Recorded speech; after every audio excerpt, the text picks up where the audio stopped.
So welcome to the Earthly EDC channel. My name is Phil, and on this channel we talk about compact, highly functional mini EDC kits, things that you can carry with you every day that get a lot of work done for you. And for today's video, we've got a really interesting EDC kit. You can see it right here. It's got new tools on it.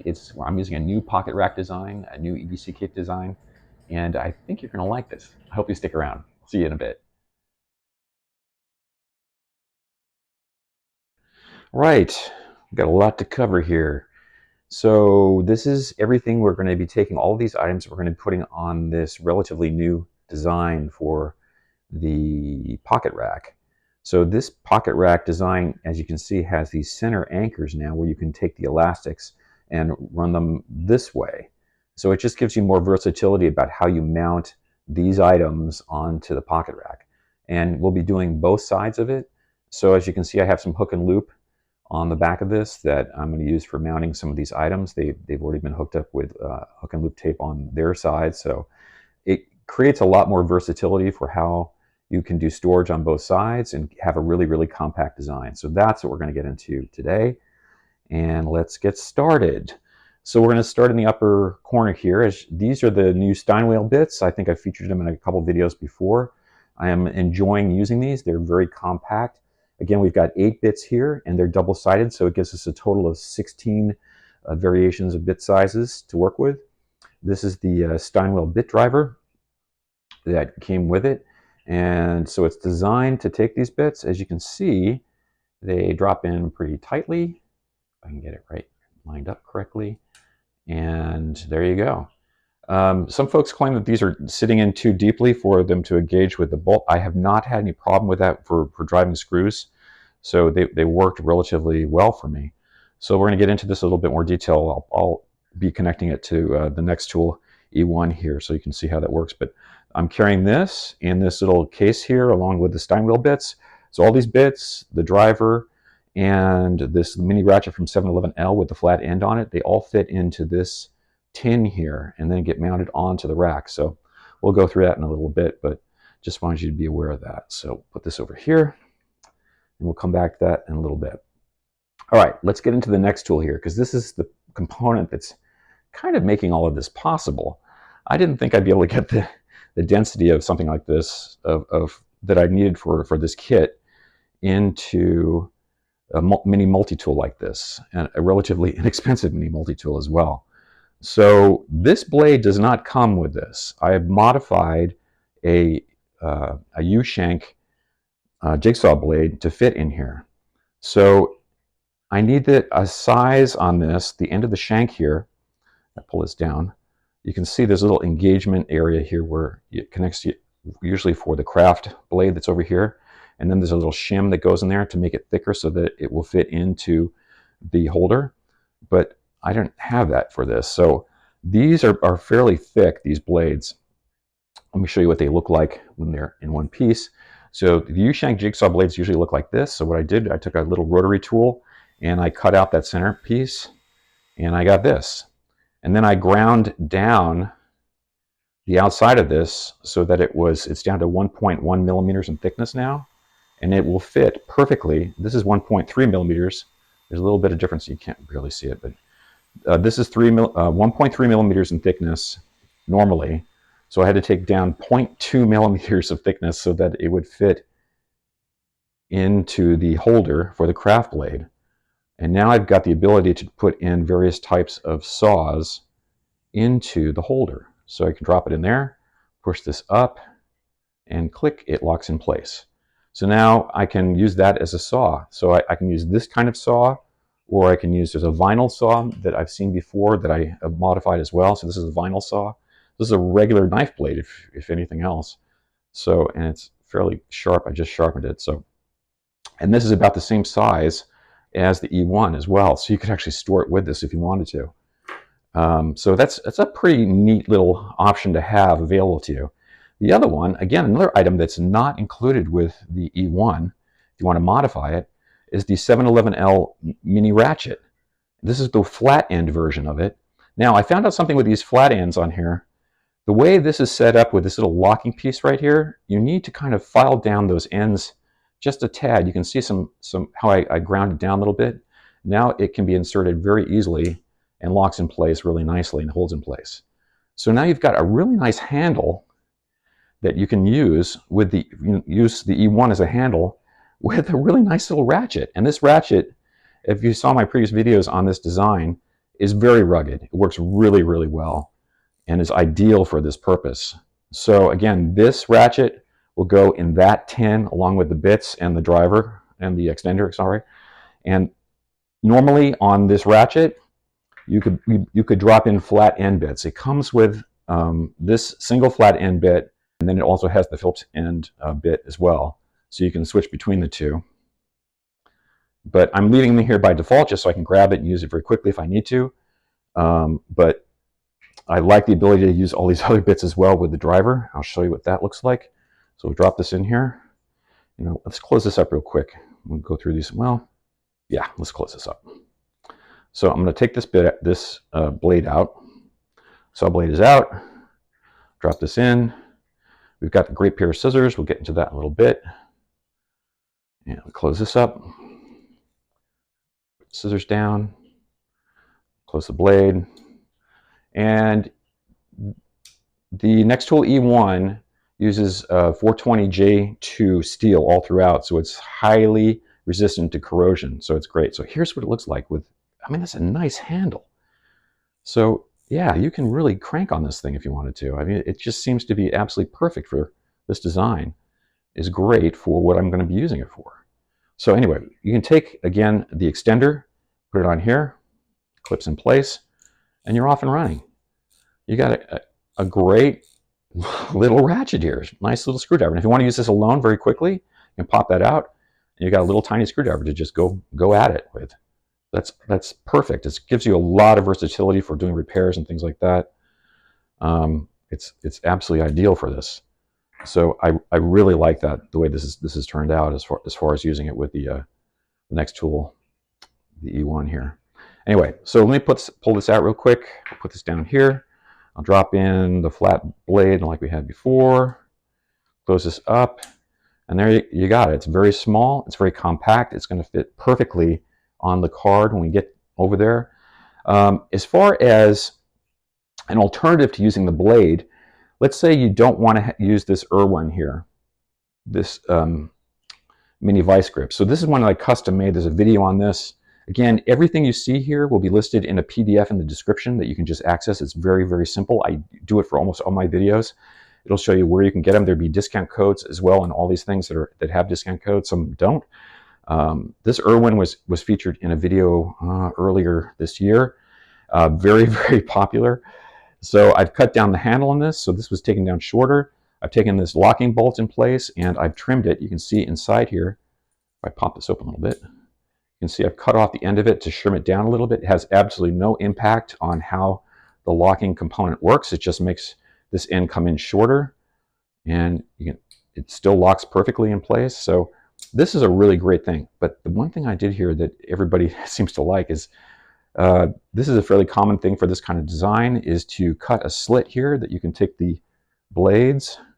So you can put the blades in here like this, drop them in, and then lock it in place. I'm not going to do it here because it takes a while to adjust it to that side. So this is an alternative if you don't want to use the Nextool E1 like I had outlined. This is an alternative to doing that. Now, if you don't want to use the Irwin and you want to just, basically go with the Knipex, the XS here, then yeah, go ahead and use the Nextool as your holder for the saw. So this just gives you a couple different options. If you want to go with the Knipex, like many people do for pliers, there is no pliers included with this other than there's no pliers here. This is just a nice pair of scissors with this. So with this mini multi-tool, there are no pliers. So I like the idea of having separate pliers and then having something to drive screws with separately. I can't tell you how many times I've been in a position where there's a bolt. I've got a clamp on one side, and then on the other side, I've got to unscrew, to keep it in place. So it's a fairly common thing to do, and that's one of the drawbacks of having everything built into one multi-tool. But if you have the separate pair of pliers, and then you've got your driver on this side, then that gives you two tools to work with. You hold, clamp in place and then unscrew with the ratchet. That's going to really do it for you, I think. So anyway, this gives you two different options.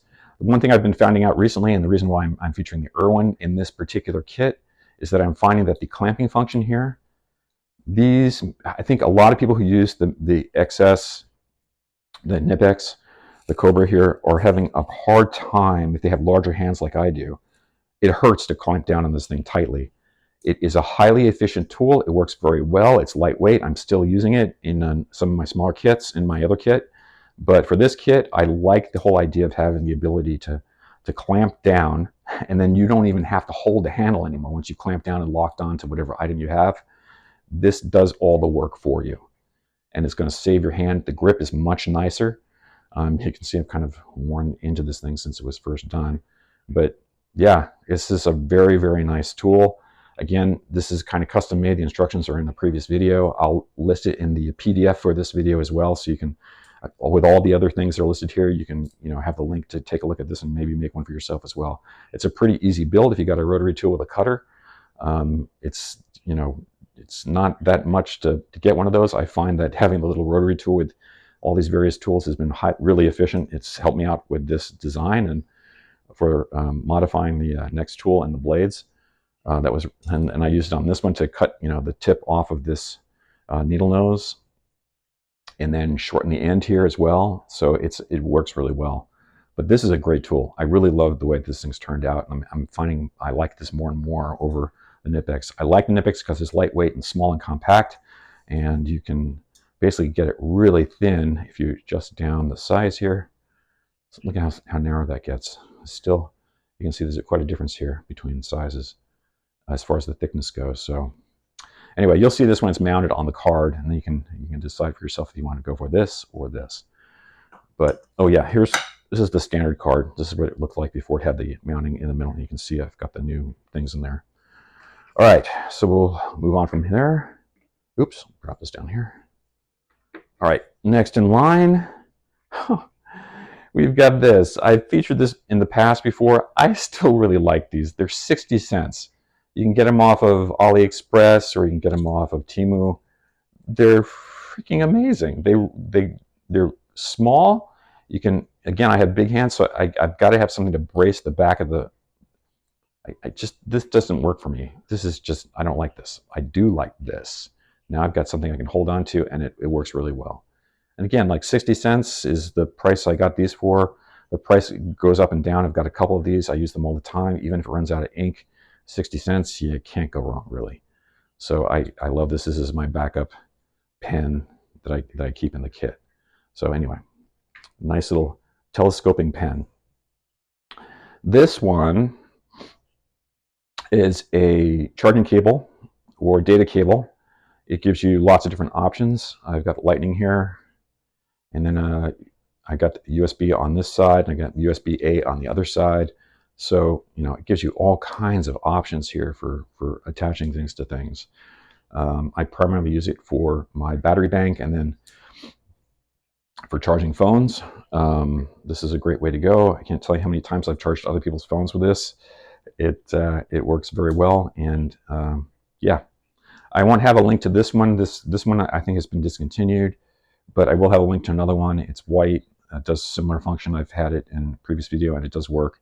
So that'll be listed in the PDF in the description for this video as well. But yeah, this is a great little tool to have, and they're very expensive now. I think like $2. So depending on where you get them.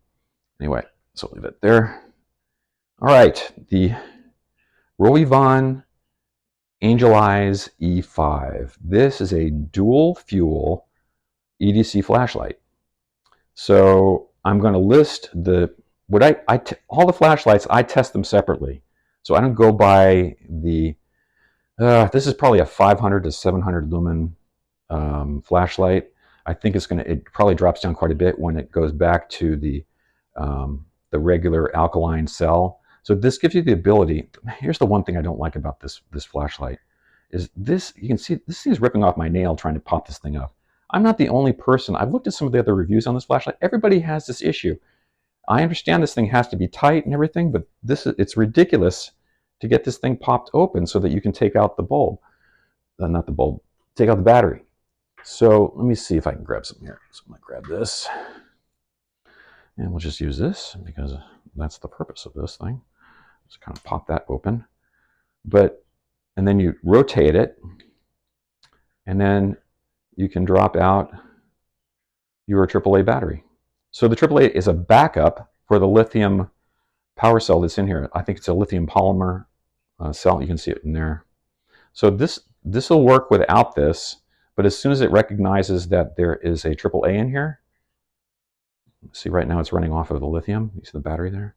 But as soon as I switch this over, it recognizes that it's gone to AAA. So the battery, it gives you the indicator right here. It'll say AAA, and then the other one is the lithium for recharging. So you can power this thing off the lithium cell. It's USB-C. It's indicated here. They think they give you a backup pad too for that. But as soon as you lock this in place, again, this thing is like, you cannot, it'll rip off your nail before you get this thing open. And it could be just because I haven't been using it for, multiple years, but it's still a freaking great flashlight. The build is quality is really good on it. I love the option of having, the dual battery pack in here. It's very small and compact. It fits very well on the card. It's a really nice design.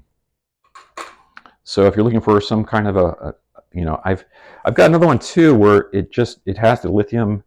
It gives me the option of dropping out the lithium battery or dropping in a AA. But this one has both simultaneously. So you always have that backup battery pack in here if you want to. It's going to go through. I believe the AAA overrides the lithium. As soon as you drop it in, it switches over to the AA battery. And when it's not in there, it just goes to lithium. So it gives you both options. I think you could probably put like a little piece of paper up here if you wanted to have this as storage and just not have it drop to that. And it'll be like, just your backup cell in here. So if you had something that protected the top of the battery from coming in contact with the contact at the top here, it would probably just stick down to the lithium. I should probably mess around with that and see. But again, there's a side light, and that's what you're viewing here. That's controlled by this side, and the front light is controlled by this side. And I think it puts out 500 to 700. I can't remember exactly what it was. Again, I'll have it in the PDF. There's a comparison chart showing multiple flashlights that I've done reviews on. This will be listed in that chart, so you can actually compare like this to the A5 or the Rovivon A5 or any number of flashlights that I've done over the past year. So it kind of gives you a better insight if you own one of those flashlights to see what this thing is going to put out in comparison. So it's a nice little flashlight, really compact design, flat, sits well on the card, nice and flat. So anyway, something to consider, E5. Okay, we've already done this, but yeah, we call this the TRex. Again, take a look at the video, give more information on this. I call it TRex because it pretty much looks like a T-Rex. It's got the little jaws and the little eyeball and everything. So anyway, nice. I like this. And then we have over here a little storage tube. Little aluminum storage tubes. These run about $1 to 60 cents, whatever. I can put like it's a piece of steel wire, really tight steel wire that I just use for various repair purposes. I can drop this into the center of this coil, take the whole coil and everything, and then drop it into here. And probably not a good thing to do. Anyway, it does fit all the way down. It drops all the way to the bottom. Then on top of that, I can take a hot glue stick, use this for connecting things up, heat it up with a little Bic lighter or something, and then you can attach the things and attach something else to it, and it holds very, very firmly. It's nice to have this little glue stick. You can hold it in place again with a pair of pliers. The Irwin would be perfect for doing this. Grab onto one end, heat it up on this side, and then glue on your spot. You got a couple seconds before it dries out or cools off, and then seal your items together. And it's a really nice little tool to have. Again, the super glue here. This is Loctite. You can buy a little package of multiples of these. This one is still sealed. Some people say once it's unsealed, it's going to harden up. If you get the cap on well, it doesn't. I think you're pretty safe with this. You probably have 2 or 3, maybe 4 uses out of this thing, depending on what you're doing. But yeah, I cut off the top of this thing just to save space. It works well. Having a little tube of Loctite like this, the super glue, is a good thing to do, especially for a kit like this. Zip tie. I had a couple of them in here. And again, they all fit in the tube. All of those items that we have down here fit into this tube. The tube is a storage tube. It will fit definitely on the rack. creates a nice little tight environment for everything, and I like the idea of having storage for various items that you might need for doing repairs and things like that. It's a nice way to go. Anyway, and there are a number of different options too for storage. The ones I'm going to show you, it'd be listed in the PDF. Like this is the same, like you can attach, I can take this tube here and attach it to the top of this one, and you can do all sorts of things. It creates all kinds of really interesting ways for you to have storage on your rack. So I can put medications in here. I can do any number of things with it.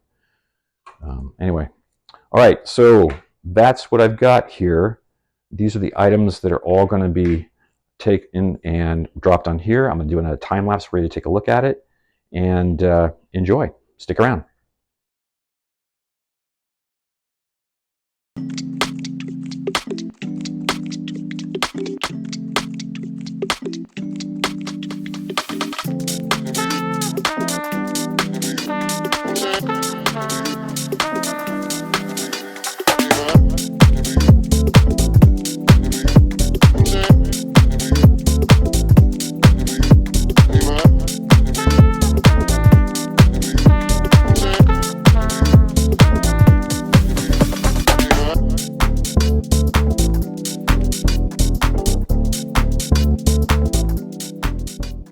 So that's all I've got for you today. This was a really interesting build for me. I hope you enjoyed it. If you like content like this, please share this with a friend of yours who might have similar interests in EDC, or subscribe. Subscribing is great. The more subscribers we get in here, the more information input we get from people, and the more it affects the channel and what we design and what we do here. So it just makes it better for everybody if we have more subscribers. So I hope you'll stop by again. Take care.